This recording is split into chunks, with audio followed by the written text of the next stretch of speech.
بریلی سے جب میری واپسی تھی اور میں پلٹ رہا تھا تو میں ملاقات کرنے گیا. میری طبیعت میں یہ رانائی تھی کہ خدا خیر کرے. میں پلٹ رہا ہوں. میں ملاقات کر کے جب واپس باہر آ گیا میرے ساتھ ایک شخص تھا تو مجھے پھر بلایا. اور جب میں دوبارہ اندر گیا تو مجھے اپنی جیب سے کچھ روپے نکال کے دیے. فرمانے لگے یہ خرچ ہے آنے جانے کا اور کبھی محسوس نہ کرنا. مجھے وہ سب لوگوں کے بیچ میں دیتے تو میرے لیے اعزاز تھا, لیکن میرے جیسے غریب کو نوازنا بھی اور اس کی عزت کا بھی خیال کرنا, یہ مقام, یہ رنگ, میرے پاس کروڑوں باتیں ہیں. بلکہ میں صاف کہوں گا کہ انہی کی محفل سوارتا ہوں. چراغ میرا ہے رات ان کی, میں انہی کے مطلب کی کہہ رہا ہوں. زبان میری ہے بات ان کی. لوگ اپنے ابے کی گدی پہ بیٹھ کے بڑے لوگ ہوتے ہیں, لیکن میں نے بتایا کہ میرے ابا جی کسان تھے. کسی بڑی گدی سے تعلق نہیں. میں کسی جماعت میں کبھی نہیں گیا, کوئی سہارا نہیں لیا. مسجد بھی وہ ہے جہاں جب میں آیا تھا تو 3 لوگ نماز کے لیے ہوتے تھے تو کبھی تیسرا ڈھونڈنا پڑتا تھا. جتنے جلوے, جتنی رانائیاں, جتنا حسن, جتنی تازگیاں, اور میرے عزیزوں کے چہروں پر یہ جو نورانیت کا حسن آپ کو نظر آتا ہے نا, یہ میرے حضرت کی ہونٹ سے نکلی ہوئی صرف ایک دعا کا صدقہ ہے. صرف ایک دعا کا صدقہ ہے, صرف ایک دعا کا صدقہ. دوستو, دیانتداری سے کہتا ہوں, مسجد میں بیٹھا ہوں اس وقت, اگر وہ والی سیرت جو کتابوں میں ہم ولیوں کی پڑھتے ہیں وہ اگر کسی شخص میں پائی جاتی ہیں تو وہ میرے شیخ میں پائی جاتی ہے, میرے حضرت میں. ابھی آپ جب آئے, لوگ کہتے ہیں آپ کی آخری ملاقات کب ہوئی, تو میں کہتا ہوں آخری ہوئی نہیں, کبھی نہ کبھی ہوگی. یہ کیسے ہو سکتا ہے؟ مالی دا کم پانی دینا, پھل پکے ہون یا کچے, پیر مریداں دے سر تے رہندا ہے, وہ جھوٹے ہون یا سچے. ہماری تو ملاقات آخری کی, ہم تو جنت میں بھی کٹھے رہیں گے, ان کے قدموں میں رہیں گے, اور ہم اللہ سے دعا مانگتے ہیں, جنت میرے کس کاری جتھے یار نظر نہ آوے, او دوزخ مینوں لکھ بہشتاں جتھے سونا آوے جاوے, تو وہاں بھی کٹھے ہوں گے. میں ابھی آخری دفعہ جب گیا تو یہ عزیزم ابرار بھی میرے ساتھ تھے. اجازت ہی 2 لوگوں کو ملی وہاں تک جانے کی, آپ کراچی تشریف فرما تھے, تو میرے ساتھ تھے. 2 گھنٹے ہم بیٹھے رہے, بے خبر ہو جو غلاموں سے وہ آقا کیا. 6, 7, 8 گھنٹے انتظار کرنا پڑا, شکن بھی نہیں آیا. نکا جی کہتے ہیں اسے بٹھاؤ بٹھاؤ. تو بندہ کسی جگہ کا اپنے آپ کو کتا بھی کہے تو کتے تو بیچارے ساری دیہڑی باہر بھی نوکری کر جاتے ہیں, یہ بھی نہیں کہتے میں نے اندر آنا ہے, وہ تو کبھی کہتے ہی نہیں. انہوں نے کبھی کہا ہے بندہ سگ بھی کہلائے اور پھر وہ ڈیوٹی بھی اور طرح کی کرے, نوابوں جیسی ڈیوٹی کرنا اور بات درویشی اور غلامی کی کرنا, یہ کیسے؟ 2 باتیں تو نہیں ہوتی, بات تو ایک ہوتی ہے. جڑیاں خصماں دی وچ عذاب وسن, بھاگ جاگ جاندے ہو نہ گولیاں دے. کئی گھنٹے انتظار کیا تو کئی لوگ آئے, حضرت کب آئیں گے, چلے گئے. کئی آئے تو وہاں ایک مولانا بوڑھے بیٹھے تھے, مولانا اسرائیل ان کا نام تھا. تو مجھے کہنے لگے مولانا آپ نے نہیں جانا. میں نے کہا جی ہم نے کہاں جانا ہے, ہم تو یہاں رہنے کے لیے آئے ہیں. جب ان کی 1-2 شخص نے تھوڑی سی میرے اوپر تنقید کی نظر بھی ڈالی کہ یہ کب سے آیا ہے, تو کچھ ہوتا تو ملاقات نہ ہوتی, اور ہم ہیں بھی نہیں, ہم کچھ بھی نہیں. ہمارا تو 4تھے درجے کے نوکروں میں نام آ جائے تو بڑی بات ہے. 4تھے درجے کے نوکر, نوکروں کو بھی کس میں ہوتی ہے نا, ایک سیکٹری ہوتا ہے, ایک چوکیدار ہوتا ہے, ان کے پاس بھی چابیاں وابیاں ہوتی ہیں, ایک بار والا ہوتا ہے, ایک 4تھے 5ویں درجے کا نوکر ہوتا ہے جس کو کبھی کبھی بتایا جاتا ہے چل گاڑی دھو دے, چل تو آ جا. ہم تو 4تھے درجے کے نوکر بننے کو بھی بھائی بڑے تیار ہیں اور ایمانداری سے تیار ہیں, وہ رکھ لے بس مہربانی.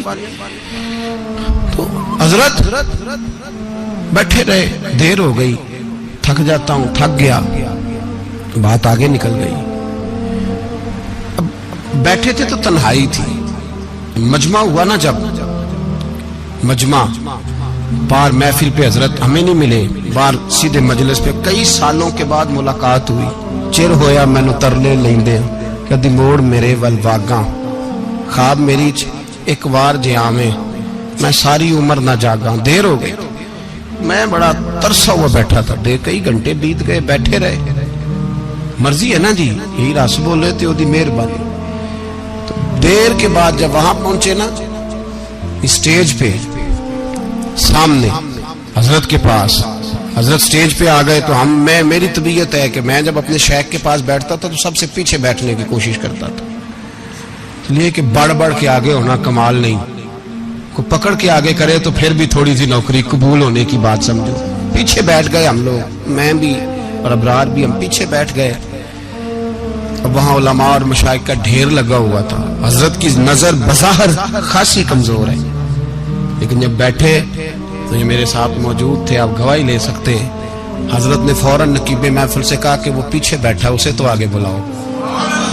تو میں جب اٹھا نا تو آپ یقین کریں میرا دل کرتا تھا پھاڑ ڈالوں کپڑے اور میں یہاں لوگوں کو بتاؤں کہ بے خبر ہو جو غلاموں سے واقعہ کیا ہے۔ ہم لوگ آگے گئے اور جب میں اسٹیج پہ ان کے قدموں میں بیٹھا تو مجھے کہنے لگے بچے کو بھی بلاؤ جس کو ساتھ لائے، اور جب میں بیٹھا ایمانداری کی بات ہے، میں نے سلام لی کان میں نے کہا حضور طبیعت کیسی ہے؟ فرمانے لگے تو جب سے آیا ہے مجھے تب سے پتا ہے تو بیٹھا ہے، تو جب سے آیا ہے مجھے تب سے پتا ہے، اب کل واپس چلے جانا اور جا کے وہاں دین کی نوکری کرنا، تو جب سے آیا ہے مجھے تب سے۔ مجھے فرمانے لگے کہ تو جب سے آیا ہے نا مجھے تب سے پتا ہے، جاؤ نوکری کرو۔ اور ایک جملہ کبھی نہیں بھولتا، فرمانے لگے میں تو تمہارے ساتھ ہی ہوتا ہوں، بس بات ختم ہو گئی، معاملات حل ہو گئے، باتیں بڑی ہیں، جو کروں تو کیا کروں، کہو تو راز حیات کہہ دوں، حقیقت کائنات کہہ دوں، وہ بات کہہ دوں جو پتھروں کے دلوں کو بھی پاش پاش کر دوں۔ مجھے ایک شخص کہنے لگا ہر اسٹیج پہ چھائے ہوئے نظر آتے ہو، میں نے کہا کیا کروں، سب سے پیچھے بیٹھا ہوتا ہوں، سب سے پیچھے، لیکن وقت کا غوث اٹھا کے جس کو اسٹیج پہ بٹھائے اسے پیچھے کون بٹھا سکتا ہے؟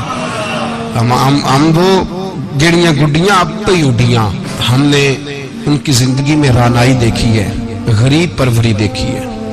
میں اتنا بڑا نذرانہ نہیں کبھی ان کو دے سکا، میں کے سال کا بیٹا ہوں، میں تو ابھی 9th کلاس میں تھا، میرے ابا جی پردہ کر گئے تھے، میں نے بڑی غربت میں وقت گزارا ہے، لیکن مجھے ان کے ارب اور کھرب پتی مرید ہیں، کھرب، وہاں لوگ کروڑوں روپیہ لے کے لائنوں میں کھڑے ہوتے ہیں، میں غریب باپ کا بیٹا اور مستعار زندگی، لیکن میں نے انہیں عزت دیتے دیکھا ہے، میں نے دیکھا ہے وہ قریب بلانے والے، وہ پیار کرنے والے، میں نے ان کی غریب، لوگ کہتے ہیں میرا پیر غریب نواز ہے، اور قسم اللہ کی میرا پیر غریب نواز ہے، میں نے غریب نوازی دیکھی ہے، میں نے وہ رنگ دیکھا ہے، میں نے وہ جلوہ دیکھا ہے، ان کے نرگسی ہونٹ جب کبھی کبھی میرے پیشانی کا بوسہ لیتے تو مجھے یوں لگتا کہ اللہ نے جتنی خوشبو دنیا میں رکھی تھی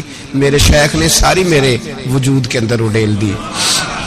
بریلی سے جب میری واپسی تھی اور میں پلٹ رہا تھا تو میں ملاقات کرنے گیا، میری طبیعت میں یہ رانائی تھی کہ خدا خیر کرے، میں پلٹ رہا ہوں، میں ملاقات کر کے جب واپس باہر آ گیا، میرے ساتھ ایک شخص تھا تو مجھے پھر بلایا، اور جب میں دوبارہ اندر گیا تو مجھے اپنی جیب سے کچھ روپے نکال کے دیے، فرمانے لگے یہ خرچ ہے آنے جانے کا اور کبھی محسوس نہ کرنا۔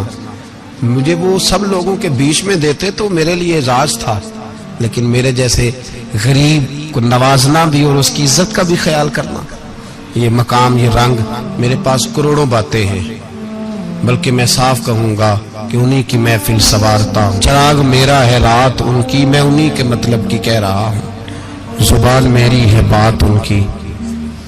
لوگ اپنے ابے کی گدی پہ بیٹھ کے بڑے لوگ ہوتے ہیں، لیکن میں نے بتایا کہ میرے ابا جی کسان تھے، کسی بڑی گدی سے تعلق نہیں، میں کسی جماعت میں کبھی نہیں گیا، کوئی سہارا نہیں لیا، مسجد بھی وہ ہے جہاں جب میں آیا تھا تو 3 لوگ نماز کے لیے ہوتے تھے تو کبھی تیسرا ڈھونڈنا پڑتا تھا، جتنے جلوے، جتنی رانائیاں، جتنا حسن، جتنی تازگیاں، اور میرے عزیزوں کے چہروں پر یہ جو نورانیت کا حسن آپ کو نظر آتا ہے نا، یہ میرے حضرت کی ہونٹ سے نکلی ہوئی صرف ایک دعا کا صدقہ ہے، صرف ایک دعا کا صدقہ ہے، صرف ایک دعا کا صدقہ۔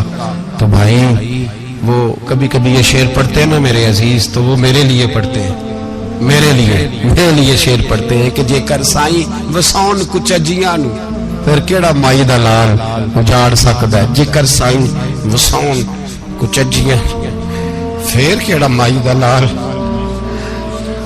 طاقت ہے کسی کی، ہمارے سامنے بھی کوئی کھڑا ہو سکتا ہے، کوئی باطل کوئی ہمارے سامنے بھی کھڑا ہو سکتا ہے۔ آپ یقین کریں جتنا دم خم اللہ نے میرے شیخ کی وجہ سے ہمارے سینے میں رکھا ہے، جہاں ہم ہوتے ہیں وہاں ہم بھی ہوتے ہیں۔ ہم نے کوئی سہارا نہیں لیا زندگی میں، کسی کا نام لے کے اپنے آپ کو اونچا نہیں کیا، بس یہ تیری نظر کا کمال ہے اور میری زندگی کا سوال ہے۔ اور اس نظر پہ میں نے کہا مریں گے تو کفن پہ بھی نام لکھائیں گے، اور مریں گے تو قبر پہ کتبہ بھی تیرے نام کا لکھائیں گے، اور یہی جلوے لے کر کے انشاءاللہ جائیں گے، اسی نام سے پہچانے جائیں گے، اور انشاءاللہ وہاں بھی غلاموں کا رنگ نرالا ہی ہوگا۔ باتیں ہو ہی نہیں سکی، بھی تو ایک پہلو کھلا ہے، ابھی تو دفتر پیچھے پڑے، انشاءاللہ پھر ایک نشست رکھوں گا، ان کی باتیں پھر سنوں گا، اور یہ باتیں ہوتی رہیں گی انشاءاللہ تعالی۔ مجھے لوگ پوچھتے ہیں ہر تقریر میں کہتے ہو میرے حضرت فرماتے ہیں، تو میں نے کہا کیا کروں، میں تو فرماتا ہی نہیں۔ آپ یقین کریں تیاری کوئی کرتا ہوں، جمعے میں تقریر کوئی اور ہو جاتی ہے، وہاں کچھ اور کتابیں کچھ اور دیکھ کے آتا ہوں، یہاں کچھ اور ہو جاتی ہے، پھر سمجھ آتی ہے کہ تو بولنے والا ہے ہی نہیں، کوئی اور ہے جو تجھے سبق پڑھاتا ہے، جو تجھے کہتا ہے اس طرح کر کے بات کر، اس طرح کر کے۔ ایک شخص مجھے ناروے سے رات فون کر رہا تھا، کہنے لگا حضرت صاحب آپ کی باتیں میرے سیدھے دل میں لگتی ہیں، اور یہاں بیٹھ کے صحیح ہو گیا ہوں، فیس بک پہ سن کے وجہ کیا ہے؟ میں کہتے مجھے بھی نہیں پتا، مجھے پتا ہو تو میں بتانا دوں، یہ مجھے نہیں پتا بھائی، مجھے کیا خبر کہاں یہ مسجد جو کہاں دنیا سے بھی دور ہے، اور کہاں ناروے اور کہاں لندن اور کہاں سارا زمانہ اور کہاں یہ دنیا، ہمیں نہیں پتا۔ بس اتنی بات ہے کہ مالی دا کم پانی دینا، پھل کچے ہون یا پکے تو پیر مریداں دے سر تے ہی رہندا ہے، جھوٹے ہون یا سچے، یہ پکی بات ہے، یہ کنفرم بات ہے۔ اور مجھے تو کبھی کبھی لگتا ہے وہ صرف میرا ہی خیال نہیں رکھتے، جو مجھ فقیر سے جو وابستہ ہیں ان کا بھی بڑا خیال رکھتے ہیں۔ کئی دفعہ مجھے اپنے کئی عقیدت مندوں مریدوں کے پیچھے ان کے جلوے نظر آتے ہیں، مجھے ایسے لگتا ہے جیسے چھا گئی ہے ان پر میرے حضرت کی نورانیت، مجھے رنگ نظر آتا ہے اپنے درویشوں میں ان کے حسن کا۔ بس دعا کرے تا ابد آستانہ یار رہے، وہ آسرا ہے غریبوں کا، وہ برقرار رہے، وہ آسرا ہے غریبوں کا، وہ برقرار رہے۔ آخر دعویٰ الحمدللہ رب العالمین۔